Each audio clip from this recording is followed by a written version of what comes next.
শান্তি। আজ 13ই ডিসেম্বর 2024 বাবার অমূল্য মধুর মহাবাক্য শুনব।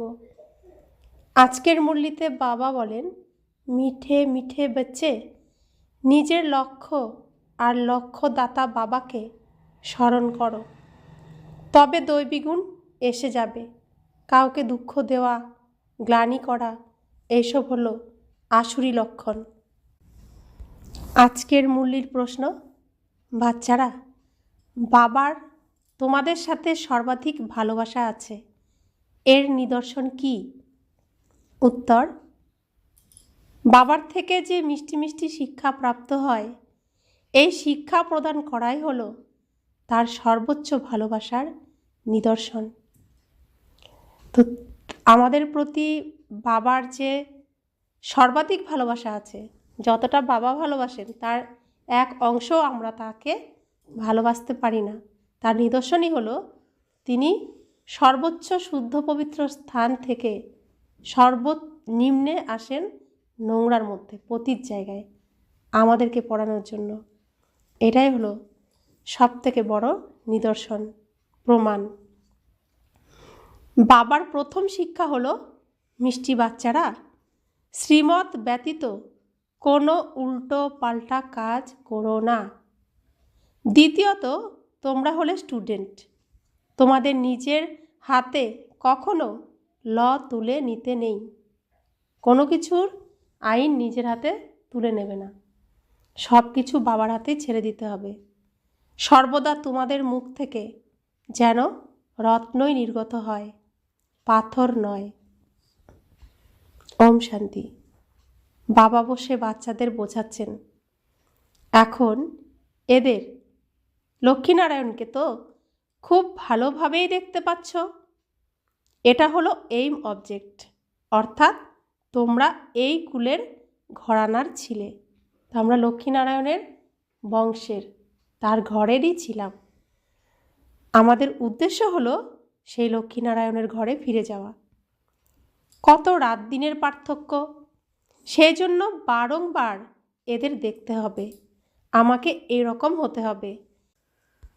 এদের মহিমা তো ভালো করেই জানো। এটা পকেটে রাখলেই তোমাদের মনে খুশি থাকবে। তোমাদের মধ্যে যে দ্বন্দ্ব আসে সেটা ঠিক না। একে দেহ অভিমান বলা হয়। দেহি অভিমানী হয়ে এই লক্ষ্মীনারায়ণকে দেখলে তবে বুঝবে আমরা এরকম হতে চলেছি। তাই অবশ্যই এদের দেখতে হবে। বাবা মনে করেন তোমাদের এরকম হতে হবে। মোত্তাচি ভব, এনাদের দেখো, অর্থাৎ ব্রহ্মা, বিষ্ণু, মহেশ্বর, যে মাঝখানে যিনি আছেন তাকে দেখো, স্মরণ করো। দৃষ্টান্তও দেওয়া হয় না যে নিজেকে মনে করলো আমি মোষ, তো সে নিজেকে মোষ মনে করতে লাগলো। তো যেমন ভাববে তেমন হয়ে যাবে। তোমরা জানো যে এটা আমাদের এইম অবজেক্ট, আমাদের লক্ষ্য হলো লক্ষ্মীনারায়ণ হওয়া। এরকম হতে হবে। কিভাবে হবে? বাবাকে স্মরণ করে। প্রত্যেকে নিজেকে জিজ্ঞাসা করো, সব সময় কি আমরা এদের দেখে বাবাকে স্মরণ করছি? এটা তো তোমরা বুঝতে পারো যে বাবা আমাদের দেবতা করে তুলছেন, তাই তাকে যতটা সম্ভব স্মরণ করা উচিত। বাবা এটাও বলেন যে নিরন্তর স্মরণ হয় না, কিন্তু পুরুষার্থ করতে হবে, চেষ্টা করে যেতে হবে। যদিও ঘর গৃহস্থালির কর্ম করার সময় লক্ষ্মীনারায়ণকে স্মরণ করলে তবে অবশ্যই বাবা স্মরণে আসবে। বাবাকে স্মরণ করলে অবশ্যই এদের স্মরণে আসবে। আমাদের এরকম হতে হবে। সারাদিন এই সুরই, এই ধুনি বাজতে থাকবে। লক্ষ্মীনারায়ণকে দেখলে বাবার কথা মনে আসবে, আর বাবাকে দেখলে, বাবাকে স্মরণ করলে লক্ষ্মীনারায়ণের কথা মনে আসবে যে আমাদেরকে এরকম হতে হবে। তখন আর একে অপরের গ্লানি কখনো করবে না। এরকম, ও সেরকম, যারা এই ব্যাপারে লিপ্ত হয় তারা কখনো উচ্চ পদ প্রাপ্ত করতে পারে না। এইরকমই থেকে যায়। কত সহজ করে বোঝানো হয়, এদের স্মরণ করো, বাবাকে স্মরণ করো, তবে তোমরা এরকম হবেই। তো যত বাবাকে স্মরণ করব তত আমরা লক্ষ্মীনারায়ণের মতো হয়ে উঠব। এখানে তোমরা সামনে বসে আছো, সকলের ঘরেই এই লক্ষ্মীনারায়ণের চিত্র অবশ্যই থাকা চাই। আমরা এখন শিব বাবার ঘরে বসে আছি, ব্রহ্মাপুরীতে বসে আছি। তো যখন আমরা প্রত্যেকে নিজের নিজের কর্মক্ষেত্রে যাব, নিজের নিজের ঘরে যাব, তো সেখানে লক্ষ্মীনারায়ণের চিত্র অবশ্যই রাখতে হবে, যাতে স্মরণে থাকে যে আমাদেরকে এমন হতে হবে। কত অ্যাকুরেট চিত্র! এদের স্মরণ করলে বাবাও স্মরণে আসবে। সারাদিন অন্য কথার পরিবর্তে এটাই শুনতে থাকো, অমুকে এই রকম, সে ওই রকম, কারো নিন্দা করা, একে দ্বিধাদ্বন্দ্ব বলা হয়। তোমাদের নিজেদের দৈবী বুদ্ধি বানাতে হবে। কাউকে দুঃখ দেওয়া, গ্লানি করা, বিরক্ত করা, চঞ্চলতা করা, এমন স্বভাব থাকা উচিত নয়। বাবা যে স্বভাবের কথা বললেন, এগুলো সবই হলো আসুরি স্বভাব। তো যে এরকম করবে তার ভিতরে আসুরিক গুণই আছে ধরা হবে। অর্ধকল্প তো এসবের মধ্যেই ছিলে, তো দাপর যুগ থেকে কলিযুগ পর্যন্ত এরকমের মধ্যেই সবাই ছিল, এরকম আচরণ সবাই করেছিল। এখন তোমাদের কত মিষ্টি শিক্ষা প্রাপ্ত হচ্ছে, এর থেকে উচ্চ কোনো ভালোবাসা হতে পারে না। এ বাবার ভালোবাসা, বাবার স্নেহ, প্রেম, আদর, এরকম ভালোবাসা আর কোথাও হতে পারে না, কারো কাছ থেকে পাওয়া যেতে পারে না। শ্রীমত ব্যতীত কোনো উল্টোপাল্টা কাজ করতে নেই। বাবা ধ্যানের ব্যাপারেও ডাইরেকশন দেন যে শুধুমাত্র ভোগ নিবেদন করে এসো। বাবা তো এটা বলেন না যে বৈকুণ্ঠে যাও, রাসবিলাস ইত্যাদি করো। দ্বিতীয়ত, কোথাও গেলে তো বুঝবে সেখানে মায়ার প্রবেশ ঘটেছে। মায়ার 1 নম্বর কর্তব্য হলো পতিত করা। ব্যতিক্রমী চললে অনেক লোকসান হয়। আবার এও হতে পারে যে কড়া সাজা পেতে হলো। যদি নিজেকে সামলাতে পারো তবে সাজা ভোগ করতে হবে না, আর নিজেকে না সামলালে সাজা ভোগ করতে হবে, শাস্তি পেতে হবে। ওনার কাছে অসীম জগতের হিসাব কিতাব থাকে। রাবণের ছেলে কত বছর শাস্তি পেয়েছে, এই দুনিয়ায় অপার দুঃখ আছে। বাবা এখন বলেন, আর সব কথা ভুলে এক বাবাকে স্মরণ করো, আর সমস্ত দ্বন্দ্ব ভিতর থেকে ঝেড়ে ফেলো। তো বাবা বলছেন, রাবণের জেলে তো কত শাস্তি পেয়েছো তোমরা, কত দুঃখ পেয়েছো তোমরা। এই রাবণের দুনিয়া তো দুঃখেরই দুনিয়া। তো বাবা বলছেন সব ভুলে যাও, রাত শেষ হয়ে গেছে, এখন দিন শুরু হচ্ছে, রাতের কথা সব ভুলে যাও। এখন নিজের ভিতরের সমস্ত দ্বন্দ্বকে ঝেড়ে ফেলে দিনের বেলা যেরকম আচরণ করতে হবে সেই নিয়ে চিন্তা করতে হবে। দিনে তুমি কি কি করবে, অর্থাৎ সত্যযুগ ত্রেতা যুগে তুমি কি কি করবে, সেসব নিয়েই ভাবতে থাকো। বাবা বলছেন, বিকারে কে নিয়ে যায়? মায়ার ভূত। তোমাদের এইম অবজেক্ট হলোই এটা, রাজযোগ এটা, তাই না? আমাদের এইম অবজেক্ট, আমাদের উদ্দেশ্য হলো লক্ষ্মী নারায়ণ হওয়া, মহারাজা মহারানী হওয়া, আর এই রাজযোগের দ্বারাই মহারাজা মহারানী হতে পারবো। বাবাকে স্মরণ করলে এই উত্তরাধিকার প্রাপ্ত হবে, তাই এই ধান্দায় নেমে পড়তে হবে। সমস্ত আবর্জনা ভিতর থেকে ঝেড়ে ফেলতে হবে।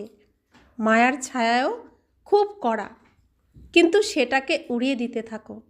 যতটা সম্ভব স্মরণের যাত্রায় থাকতে হবে। এখন তো নিরন্তর স্মরণ হবে না, সব শেষে নিরন্তর স্মরণ পর্যন্ত পৌঁছালে তবেই উচ্চ পদ প্রাপ্ত হবে। যদি ভিতরে দ্বন্দ্ব বা মন্দ ভাবনা থাকে তবে উচ্চ পদ প্রাপ্ত হতে পারে না। মায়ার বশীভূত হয়েই পরাজিত হয়। তো প্রত্যেকে মায়ার কাছে হার মানে, তারপরে পরাজিত হয়ে যায়। তো ভিতরে যদি নোংরা রাখি, খারাপ চিন্তাভাবনা রাখি, তো সেখানে মায়া প্রবেশ করে যায়। তো ভিতরটাকে পরিষ্কার করতে হবে, কারোর প্রতি কোনো খারাপ চিন্তাভাবনা যেন না থাকে। যদি থাকে সেটাই হলো ফাঁক, সেখানেই মায়া প্রবেশ করে। বাবা বোঝান, বাচ্চারা নোংরা কাজ করে পরাজিত হয়েও না। নিন্দা ইত্যাদি করলে তো তোমাদের খুবই খারাপ গতি হয়। এখন সদ্গতি হচ্ছে, তাই খারাপ কর্ম করো না। বাবা দেখেন যে মায়া গলা পর্যন্ত গ্রাস করে নিয়েছে, জানতেও পারা যায়নি। নিজেরা মনে করে যে আমরা খুব ভালো আচার আচরণ করি, কিন্তু না। বাবা বোঝান, মনসা বাচা কর্মে মুখ থেকে রত্নই নির্গত হওয়া উচিত। নোংরা কথা বলা হলো পাথর ছোড়ার সমান। তো কাউকে নোংরা কথা বললে যাকে বলবো তার মনে কি ভালো লাগবে? তার মন খারাপ হয়ে যাবে, চোখে জল চলে আসবে। অর্থাৎ পাথর ছুঁলে যেরকম আঘাত পায়, কষ্ট পায়, তো সেরকম কাউকে নোংরা কথা বলা উচিত নয়। তো 16 কলার মধ্যে কি আছে? মধুর কথা বলা, দৈবী আচরণ করা। তাহলে নোংরা কথা বলছি অর্থাৎ আমার মধ্যে 16 কলার গুণ নেই। তোমরা এখন পাথর থেকে দিব্য গুণ সম্পন্ন হচ্ছ, তাই মুখ থেকে কখনো পাথর নির্গত হওয়া উচিত নয়। বাবাকে বোঝাতে হয়। বাচ্চাদের বোঝানোর অধিকার বাবার আছে। এমন নয় যে ভাই ভাইকে সাবধান করবে। ভাই ভাইকে সাবধান করলে কেউ শুনবে না, কারণ সন্ন্যাসীরা তো ছিল আমাদের সামনে, সাধু সন্তরা ছিল আমাদের সামনে। আমাদের সামনে নিমাই তার উদাহরণ রেখে গেছেন সংসার জীবনের, রামকৃষ্ণদেব উদাহরণ রেখে গেছেন সংসার জীবনের, বিবেকানন্দ উদাহরণ রেখে গেছেন, ঋষি অরবিন্দ উদাহরণ রেখে গেছেন। প্রত্যেকে এদের মতে চলে, কিন্তু জীবন এদের মতো কেউ গ্রহণ করেনি।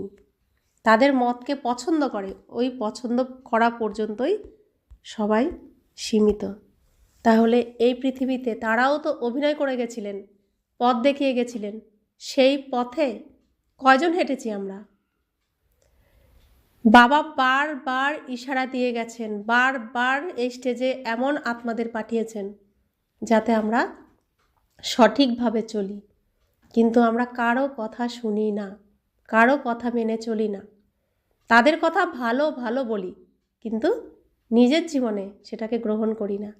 সেই জন্যই ভগবানকে আসতে হয়, আর এসে তিনি সবাইকে শুদ্ধ পবিত্র করেই তবেই ঘরে নিয়ে যান। তো বাবার তো অধিকার রয়েছে, ভাই ভাইকে তো বোঝাতে পারে না, সাবধান করতে পারে না, আর করলে কেউ শোনেও না। টিচারের কাজ হলো শিক্ষা দেওয়া। তারা সব কিছুই বলতে পারে, স্টুডেন্টদের নিজের হাতে ল তুলে নিতে নেই। তোমরা হলে স্টুডেন্ট, তাই না? বাবা বোঝাতে পারেন। যাই হোক, বাচ্চাদের কাছে তো বাবার ডাইরেকশন আছে। এক বাবাকে স্মরণ করো। তোমাদের সৌভাগ্য এখন খুলে গেছে। শ্রীমতে না চললে তোমাদের ভাগ্য খারাপ হয়ে যাবে, তখন খুব অনুতাপ হবে। বাবার শ্রীমতে না চলার ফলে এক তো শাস্তি পেতে হবে, দ্বিতীয় হলো পদভ্রষ্ট হতে হবে। জন্ম জন্মান্তর কল্পকল্পান্তরের বাজি।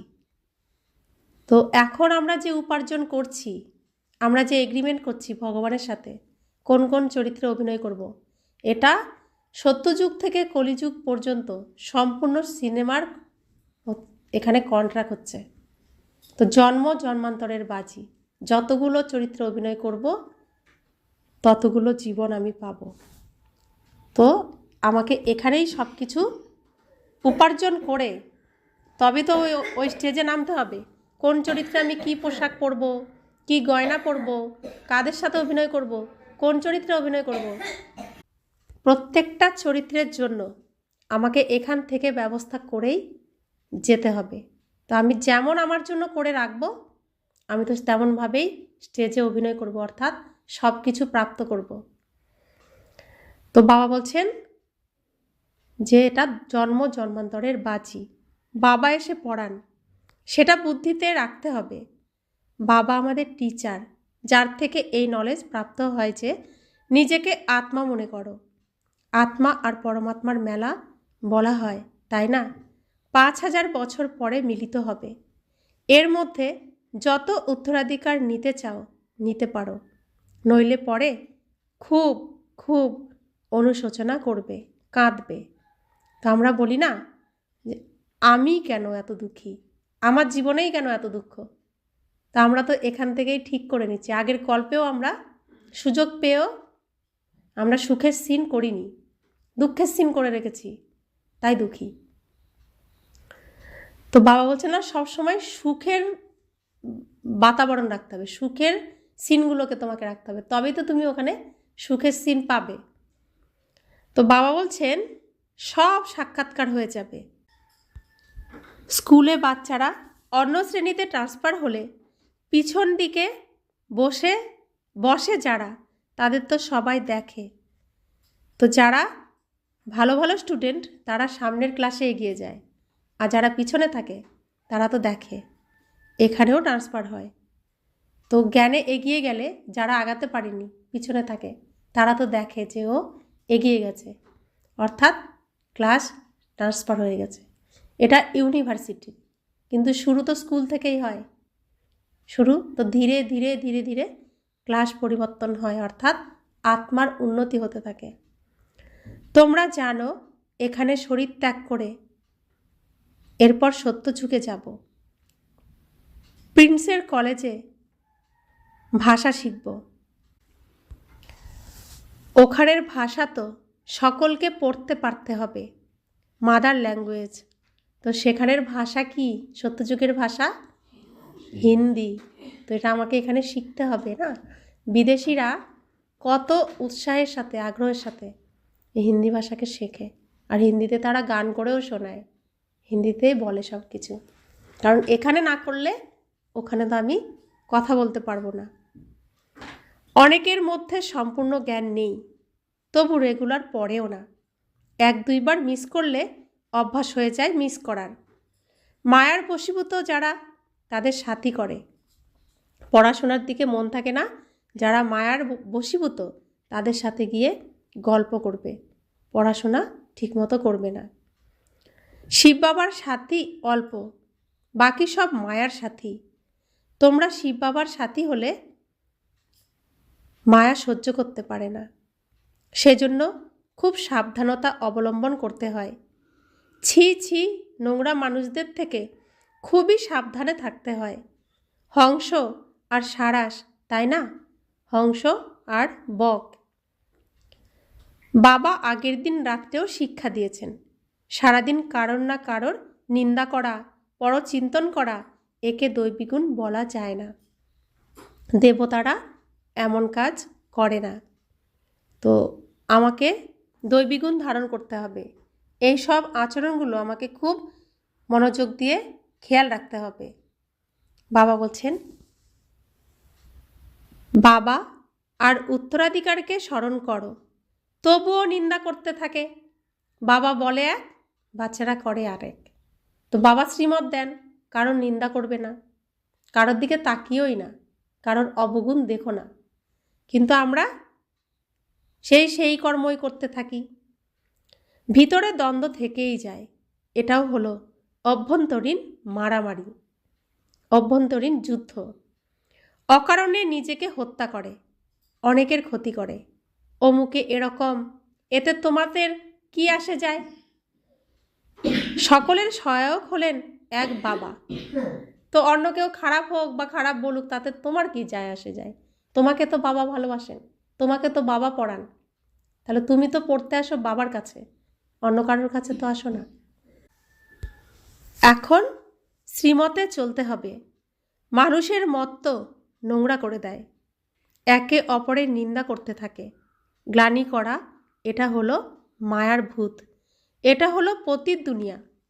তোমরা বুঝতে পারো যে আমরা এখন পতিত থেকে পবিত্র হচ্ছি, এটা তো খুবই খারাপ ব্যাপার।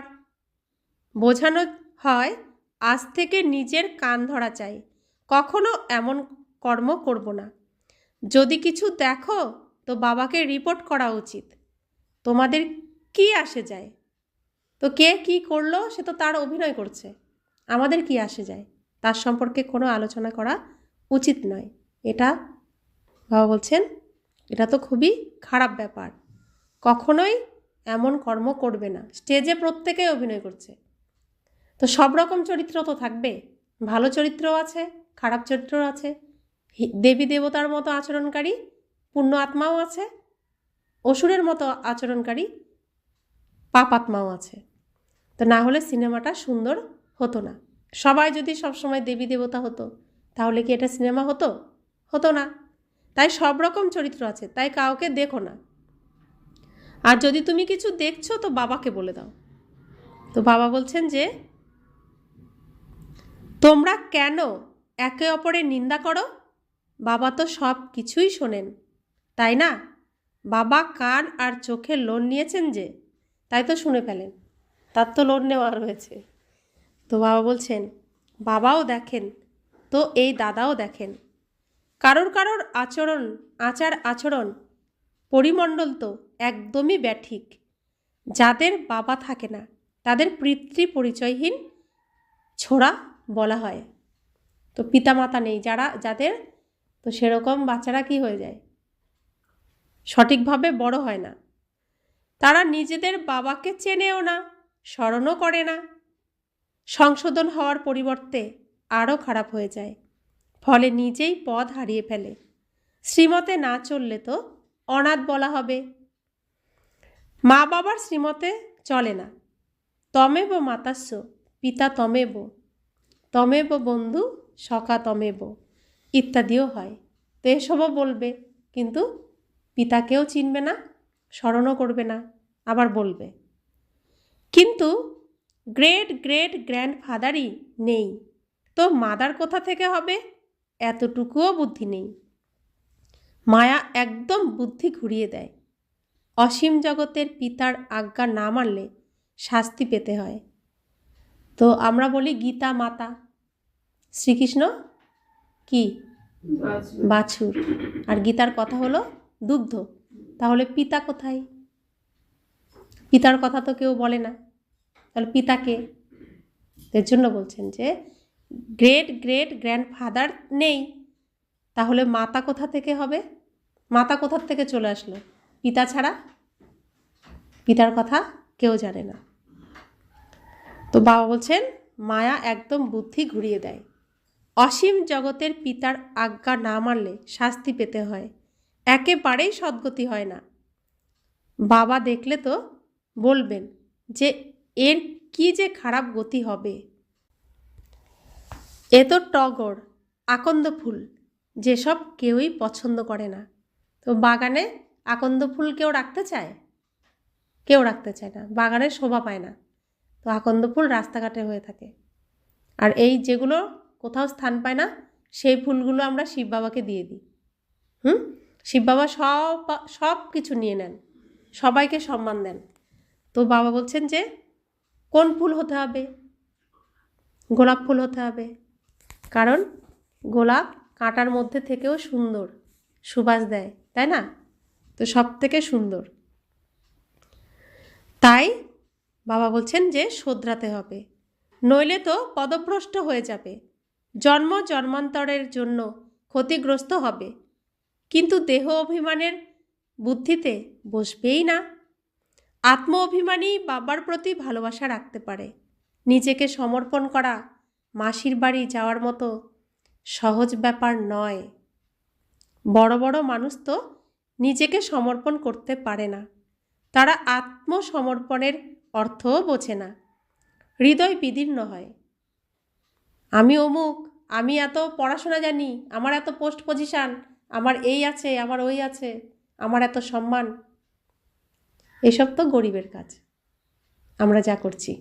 তো তারা তাদেরকে বললে তাদের বুকে ধাক্কা লাগে, হাসে, তারা শুনতে চায় না।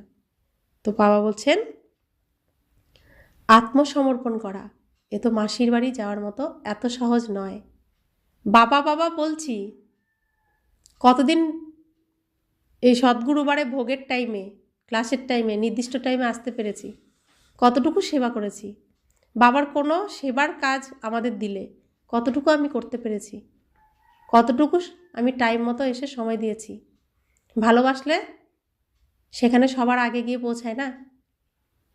তাহলে অন্য সব ক্ষেত্রে তো আমরা সঠিক সময়ে পৌঁছে যাই, বরং আগে আগেই যাই, যেটা মায়ার দুনিয়ার কাজ। বাবার ক্ষেত্রে প্রকৃত সমর্পণ কখন আসবে? প্রকৃত সমর্পণ, প্রকৃত ভালোবাসার প্রমাণ হলো বাবা যেমন পরমধাম থেকে, পবিত্র স্থান থেকে, উচ্চ স্থান থেকে সর্বনিম্ন স্থানে চলে এসেছেন আমাদেরকে পড়ানোর জন্য, তার টাইম মতোই তিনি উপস্থিত থাকেন। আর আমরা তার ক্লাস শুরু করার আগে বা তার আসার অন্তত আগেই আসব, আমি যদি তাকে ভালোবাসি, তাই তো? আর যদি ভালো না বাসি, যাব, বাবা এসেছে আর কি, যাচ্ছি, এরকম ব্যাপার। তো বাবা বলছেন নিজেকে সমর্পণ করা, অর্থাৎ সমর্পণ অর্থাৎ অন্যদিকে মনই থাকবে না, আগে বাবারটা তারপরে অন্য কিছু, তাই তো? তো বাবা বলছেন সমর্পণের অর্থও তো অনেকে বোঝে না। হৃদয় বিদীর্ণ হয়, আবার অনেক বন্ধন মুক্ত আছে, সন্তানাদি নেই, বলে বাবা তুমিই আমার সব কিছু। মুখে এরকম বলে, কিন্তু আসলে সত্যি নয়। বাবাকেও মিথ্যা বলে দেয়। আত্মোৎসর্গ করলে নিজের সব মোহ সরিয়ে ফেলতে হয়। এখন হলো শেষ সময়, তাই শ্রীমতে চলতে হবে। বিষয় সম্পত্তি ইত্যাদির প্রতিও মোহ সমাপ্ত হবে। অনেকে আছে এরকম বন্ধনমুক্ত, শিব বাবাকে আপন করেছে, অ্যাডপ্ট করেন, যে শিব বাবাকে দত্তক নিয়ে নেয়, সন্তান বানিয়ে নেয়, সন্তান বানিয়ে সব কিছু তাকে সমর্পণ করে দেয়। ইনি হলেন আমাদের বাবা, টিচার, সদ্গুরু। আমরা ওনাকে নিজের করি ওনার সম্পূর্ণ সম্পত্তি পাওয়ার জন্য। যারা বাচ্চা হয়ে গেছে অবশ্যই তারা দৈবিক কুলে আসবে, কিন্তু সেটাতে আবার পথ কত আছে, কত দাসদাসীরা আছে, একে অপরের ওপর আদেশ জারি করে। দাসদাসীও নম্বর অনুযায়ী হয়। রয়্যাল পরিবারে তো বাইরের দাসদাসীরা আসবে না। যারা বাবার হয়েছে তারা অবশ্যই দৈবী পরিবারের হবে। এরকমও বাচ্চারা আছে যাদের পায়ে পয়সারও আক্কেল নেই। তো স্বয়ং ভগবান এসেছেন ভাগ্য বিতরণ করতে, সব কিছু জেনেও দেহের প্রতি আকৃষ্ট হয়ে বাবার ঘর ছেড়ে দেয়। আরে দেহধারীর কথা আমি শুনবো কেন, মানবই বা কেন? আমি তো ভগবানের থেকে আমার ভাগ্যকে তৈরি করব, নিজের ভাগ্যকে আমি এখন বানাবো। তাহলে দেখবো বাবার, শুনবো বাবার, চলবো বাবার মতে, কোনো দেহধারীর মতে নয়। তো বাবা বলছেন কোনো কোনো বাচ্চার পায়ে পয়সারও আক্কেল নেই, তো কার উপর অভিমান করে? কোনো দেহধারীর উপরই তো। তো তাকে আক্কেল আছে বলবে? বাবা এমন তো বলেন না যে মাম্মাকে স্মরণ করো বা আমার রথকে স্মরণ করো। তো ব্রহ্মা বাবা এই কথা কখনো বলেন না, সব সময় বলেন শিব বাবাকে স্মরণ করো। তো আমরা কখনো বলবো না যে আমাদেরকে মনে করো, আমাদের দেখো। এখানে আসবেই আত্মা পরমাত্মার সাথে মিলতে, পড়াশোনা শিখতে, তাই তো, পড়াশোনা করতে। তাহলে কোনো দেহধারী কি বলল না বলল তার প্রতি কোনো গুরুত্ব দেওয়া উচিত নয়। কান বন্ধ, চোখ বন্ধ, দেহধারীর দিকে নয়, যা শুনবো বাবার। দেহের সব বন্ধনকে ত্যাগ করে নিজেকে আত্মা মনে করো। বাবা বোঝান ভালোবাসা রাখতে চাও তো একের সাথেই রাখো, তবে তরি পার হয়ে যাবে। বাবার ডাইরেকশনে চলো। মোহজিৎ রাজার কাহিনী আছে না? প্রথম নম্বরে হলো বাচ্চারা। বাচ্চারা তো বিষয় সম্পত্তির মালিক হবে, স্ত্রী তো হলো হাফ পার্টনার, বাচ্চা তো ফুল সম্পূর্ণ মালিক হয়ে যায়, তাই বুদ্ধি সেই দিকেই যায়। বাবাকে ফুল মালিক করলে তো এই সব কিছু তোমাদের দিয়ে দেবেন, দেওয়া নেওয়ার ব্যাপারই নেই। এটা তো বোঝার ব্যাপার। যদিও তোমরা শোনো তো দ্বিতীয় দিন সব ভুলে যাও। বাবা তো রোজ বোঝান, কিন্তু পরের দিন সব ভুলে যায়, কিছুই মনে রাখে না। বাবা বলছেন, বুদ্ধিতে থাকলে তবে তো অপরকেও বোঝাতে পারবে। বাবাকে স্মরণ করার ফলে তোমরা স্বর্গের মালিক হবে। এ তো খুব সহজ। মুখ চালাতে থাকো, এইম অবজেক্ট তৈরি করতে থাকো। বিশাল বুদ্ধি সম্পন্ন যারা, তারা তো খুব তাড়াতাড়ি বুঝে যাবে। শেষে এই চিত্র ইত্যাদি কাজে আসবে। এতে সমগ্র জ্ঞান সমাহিত। তো লক্ষ্মীনারায়ণের চিত্রর মধ্যেই সমস্ত জ্ঞান সমাহিত। শেষের দিকে তো এই চিত্রই শুধু কাজে আসবে। এতে সমগ্র জ্ঞান সমাহিত, আমরা বলতেও পারবো, বোঝাতেও পারবো। লক্ষ্মীনারায়ণ আর রাধাকৃষ্ণর নিজেদের মধ্যে কি সম্বন্ধ, এটা কেউ জানে না। লক্ষ্মীনারায়ণ তো প্রথমে অবশ্যই প্রিন্স হবে, বেগর টু প্রিন্স, তাই না? বেগর টু কিং বলা হয় না? প্রিন্স পরে কিং, কিং হয়। এটা তো খুবই সহজ। কিন্তু মায়া কাউকে ধরে ফেলে, কারণ নিন্দা করা, গ্লানি করা, এসব তো অনেকের অভ্যাস।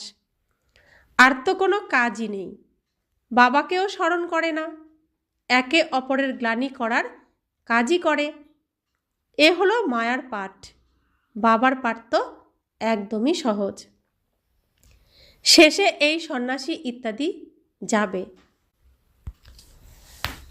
বলবে যে জ্ঞান আছে তো এই বিকেদের মধ্যে আছে।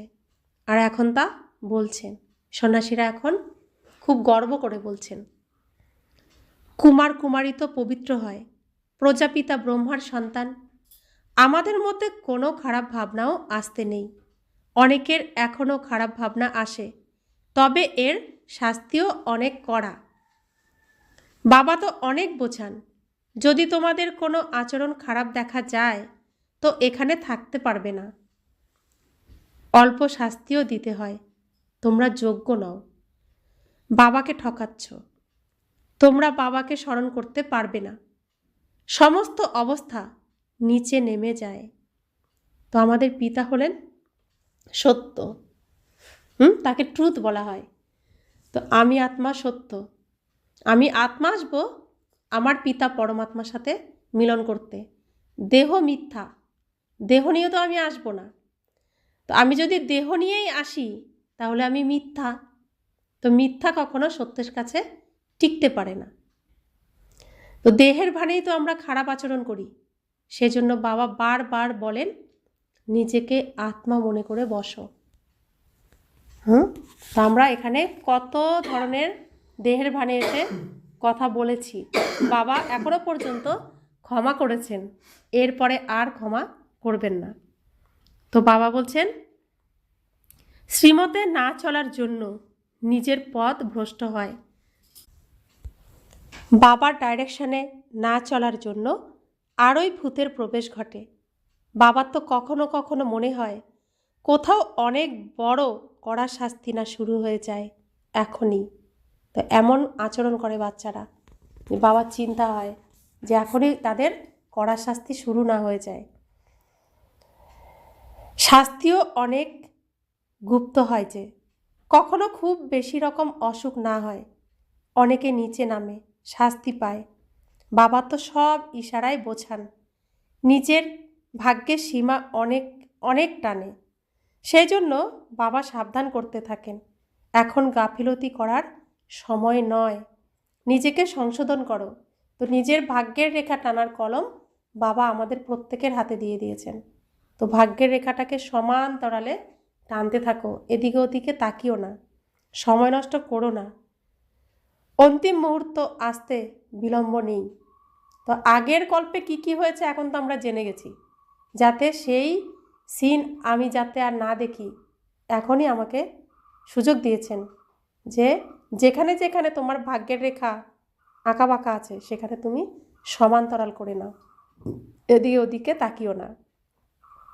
अच्छा, मीठे मीठे सिखिलाते बच्चों प्रति माता पिता बाप दादा का याद प्यार और गुड मॉर्निंग। रूहानी बाप की रूहानी बच्चों को नमस्ते। हम रूहानी बच्चों की रूहानी माता पिता बाप दादा को याद प्यार नमस्ते नमस्ते नमस्ते। शुक्रिया बाबा, शुक्रिया बाबा, शुक्रिया।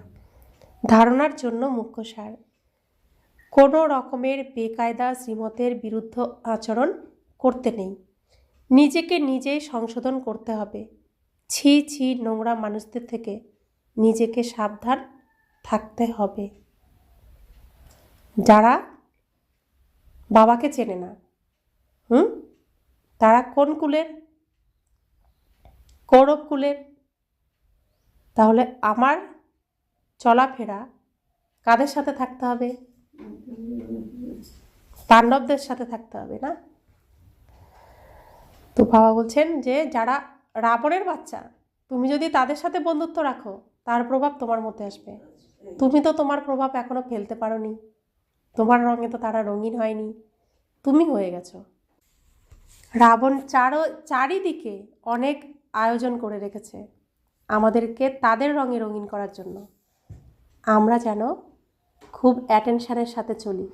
আমার রঙে রঙিন করতে হবে, বাবার রঙে রঙিন করতে হবে। বাবা আমাদেরকে বলেছেন তুমি রূপ বসন্ত, তুমি অন্যকে পরিবর্তন করতে পারো। তো এটা হচ্ছে বরদান, তো এটা দেবী দেবতাদের দেয় বরদান। তো তোমার মধ্যে এই গুণ থাকলে তুমি অন্যকে পরিবর্তন করতে পারবে, অন্যের রূপকে পরিবর্তন করতে পারবে, অর্থাৎ অসুরকে তুমি দেবতার রূপ দিতে পারো। এই বরদান দিয়েছেন বাবা আমাদেরকে, শক্তিও ভরে দিয়েছেন। তো সেগুলোকে কাজে লাগাও। তো বাবার রঙে রঙিন করো, বাবার রং ছড়িয়ে দাও চারিদিকে। দ্বিতীয় ধারণা, বন্ধন মুক্ত হয়ে সম্পূর্ণরূপে আত্মনিবেদন করতে হবে, নিজের মোহ ত্যাগ করতে হবে। কখনোই কারোর নিন্দা বা পরচিন্তন করতে নেই, নোংরা খারাপ ভাবনা থেকে নিজেকে মুক্ত রাখতে হবে।